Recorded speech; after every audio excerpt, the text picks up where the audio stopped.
કોઈ અધિકારી નથી આવ્યો, પોલીસને આગળ કર્યો છે. અને હમણાં પૂરા ગુજરાતમાં એક ટ્રેન્ડ ચાલી રહ્યો છે કે પોલીસ વિરોધી કોઈક બોલે અને એ ટ્રેન્ડિંગમાં આવે. અમે આ ટ્રેન્ડનું પણ શિકાર નથી. અને બીજો એક ટ્રેન્ડ ચાલી રહ્યો છે કે પોલીસ વિરોધી જે પણ બોલે એને ગમે એ કેસમાં ફિટ કરી દેવામાં આવે છે.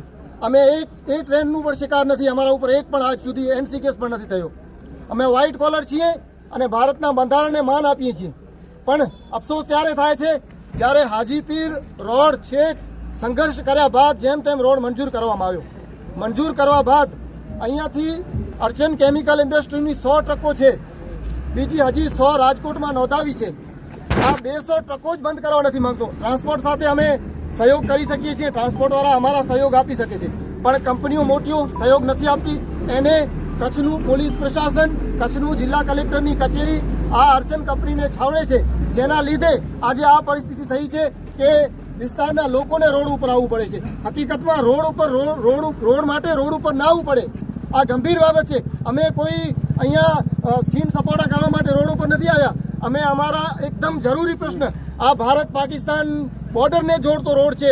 પાકિસ્તાન સાથે ક્યારે પણ સંઘર્ષ થાય તો આ રોડ કામ આવે છે.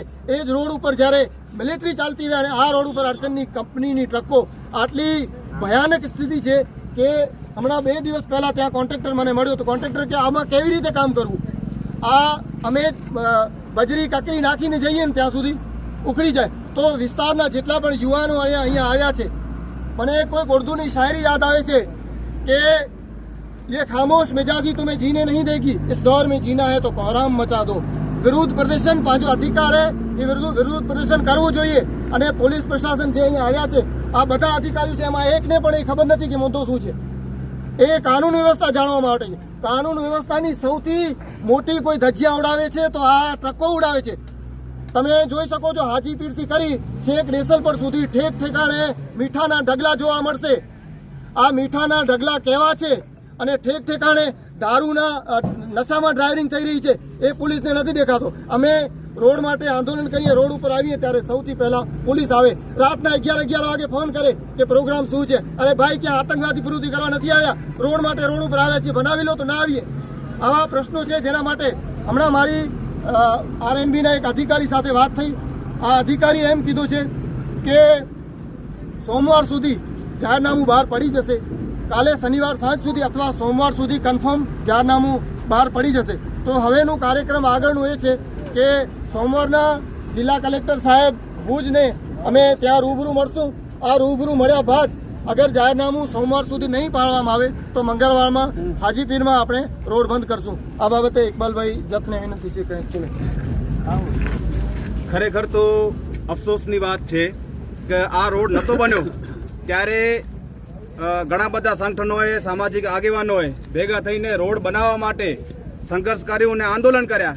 ત્યારે માન જઈને આ રોડ પાસ થયું છે. હવે વળી પાછું જાહેરનામું બહાર પાડવા માટે પણ આંદોલન કરવું પડે છે. તો ખરેખર કચ્છીમાં કહેવાય છે કે મેસો, આ તંત્ર છે ને મેસ મરી ગયું છે.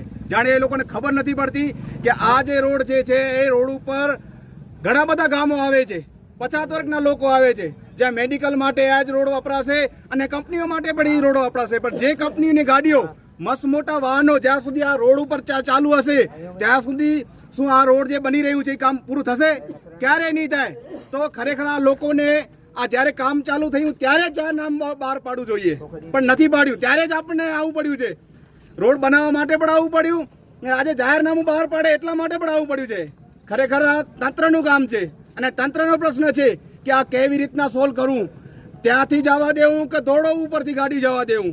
અમારો પ્રશ્ન એ છે કે અહીંયા જ્યાં સુધી આ કામ ચાલુ છે ત્યાં સુધી આ જે વાહનો છે, મોટા વાહનો, એ બંધ થવા જોઈએ.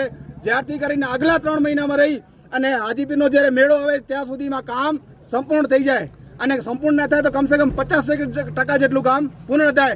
ત્યારે થશે જ્યારે આ મોટા વાહનો બંધ થાય. અને એના માટે આજે આ બધા લોકો આપણે ભેગા થયા છીએ. યાકુબભાઈએ જેમ વાત કરી કે આરએનબીના સાહેબ સાથે વાત થઈ છે કે સોમવાર સુધીમાં જાહેરનામું બહાર પડી જશે. આજે તમારી સાથે આપણે બધા સામાજિક આગેવાનો છે, એનાથી પહેલા, આપણાથી પહેલા રાતના જેમ જાકુભાઈ વાત કરી કે ફોન આવી ગયો તો હવે શું કરવાનું છે? ભાઈ શું કરવાનું છે? આ મારો કઈ શોખ નથી, કોઈ સીન સપાટા કરવા નથી આવ્યા. પણ એક વાત છે કે આ જ્યાં સુધી આ મસમોટા વાહનો બંધ નહીં થાય ત્યાં સુધી આ કામ પૂર્ણ નથી થવાનું. તો આપણાથી પહેલા તો પોલીસ પહોંચી આવી છે. તો કોઈ આતંકવાદી પ્રવૃત્તિ નથી કરી રહ્યા આપણે, બરાબર. પોલીસ સામે કોઈ સીન સપાટા નથી કરી રહ્યા. પોલીસની પણ અહીંયા એક ચોકી આવે છે, એ રોજબરોજ હેરાન થાય છે. એના માટે પણ સારું છે, બધા માટે સારું છે. આપણી એક જ માંગ છે, આજે આપણે આરએનબી ના સભ્ય સાથે વાત થઈ છે, અગર સોમવાર સુધી નહીં આવે તો પોલીસ પણ ઊભી છે. અને વિડીયોના આધારે તંત્રને પણ એક ચુનૌતી આપીએ છીએ કે જો સોમવાર સુધીમાં નહીં આવે તો મંગળવારના અમે આ રોડ જે છે એ બંધ કરશું. જય ભીમ.